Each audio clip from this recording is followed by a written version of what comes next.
Hello, everyone. Marcus here. So, I've been asked a question a lot lately if we're in a market bubble, specifically in regards to AI. What do I think the market is going to do the rest of the year? Like I always say, I'm not Nostradamus, nor do I have a crystal ball. However, it did remind me of a scene in the movie Margin Call where a character he rattles off market crashes and bubbles like he's reciting a grocery list.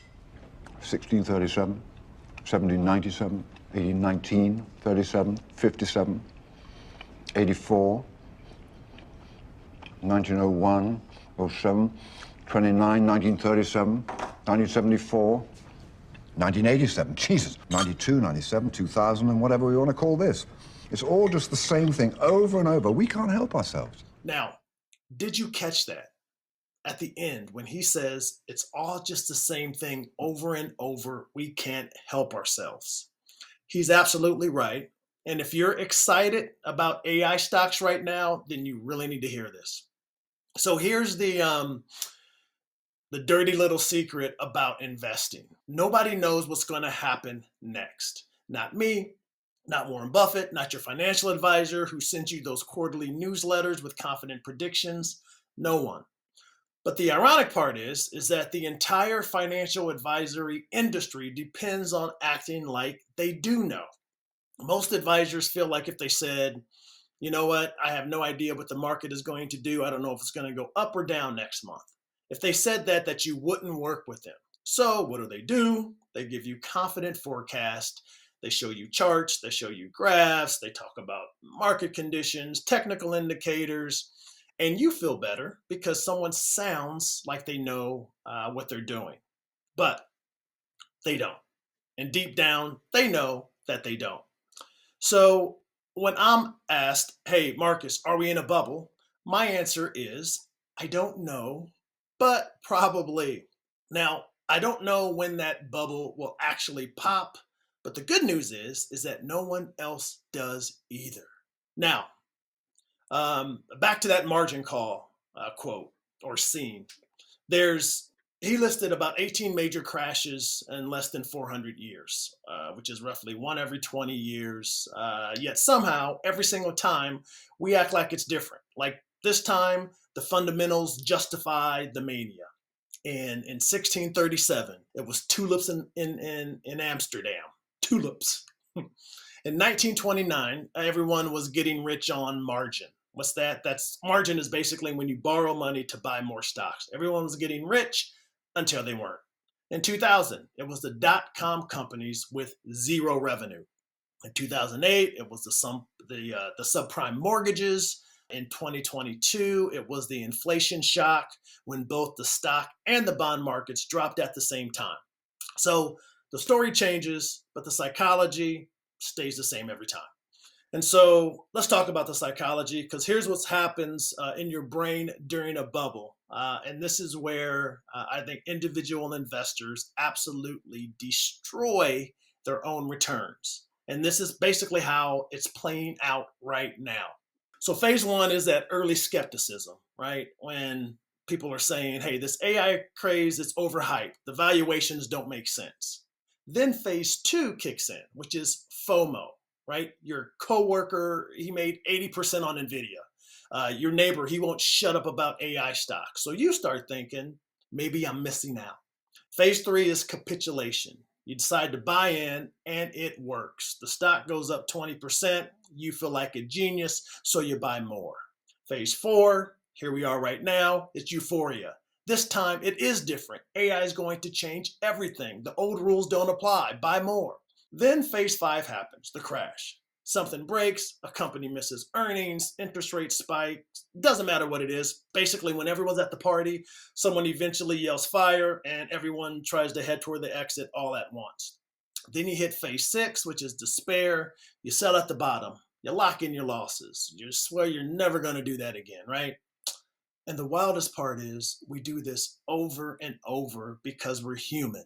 Fear and greed, they override logic every single time. It's all just the same thing over and over. We can't help ourselves. All right, so let's talk about today with AI stocks, right? You have the magnificent 7 or 10 companies trading at 50 to 60 to 100 times earnings because they have AI in their name or their investor presentations. Now, does AI have a transformative potential? Absolutely. Is it going to change the world? Probably, right? But you know what else had transformative potential? The internet. Welcome. You've got mail. In the year 2000, pets.com had a $300 million valuation before it went bankrupt 9 months later. The technology was real. The internet, World Wide Web revolution was real, but the prices were insane. Insane. And so let's take a deeper dive. Let's talk about right now. So we'll use Walmart, right? Walmart, everyone knows Walmart. Roughly $675 billion in sales last year, $30 billion in actual operating profit. Real stores, real trucks, real money coming in the door. The market says Walmart is worth about $1 trillion. Now let's talk about OpenAI, the chat GPT people. About $25 billion a year in revenue, which is real money, and they're growing fast. I'll give them that. But they're losing roughly $14 billion a year, right? That's their own internal number. It's not mine. And they don't expect to turn actual cash flow positive until about 2030. And the last round of investors valued them at about $900 billion. Think about that. Walmart, printing $30 billion in profit, is worth $1 trillion. OpenAI, a company burning $14 billion a year, is worth $900 billion. Basically the same. And so right now, we're seeing a lot of investors put money into AI. Retail investors, the average individual investors putting money that they can't afford to lose into AI. Financial media, CNBC, covering AI like it's the second coming. And then there's a concentration problem, right? About 40% of the S&P 500 now composes about 10 different companies, all AI related. If they get cut in half, nobody gets out alive, right? So when somebody tells you to be diversified because they own an index fund, what they mostly own are 10 bets on AI. I think the writing's on the wall. We've seen this movie before. We know how it ends. Now, I don't want to paint this doom and gloom picture. So before you go sell everything, let's talk about the other half because a good advisor gives you both sides. So is it a bubble, or are these companies going to keep going up because the market for this stuff is so big? And my answer is yes, both. It can be a bubble, and they can still go up. I was talking about the internet bubble. Welcome. You've got mail. So think about the NASDAQ, which is an index, by the way. Back in 1997, everyone knew it was a bubble, and then it tripled. So it tripled for the next 3 years. So everyone who got out when the initial naysayer said it was a bubble lost 3 years of gains, right? Now, the bubble did burst in 2000, but being right about a bubble and having the timing, two different skills. So what do you do now? 3 things. Number 1, stop listening to people who pretend to know what's next.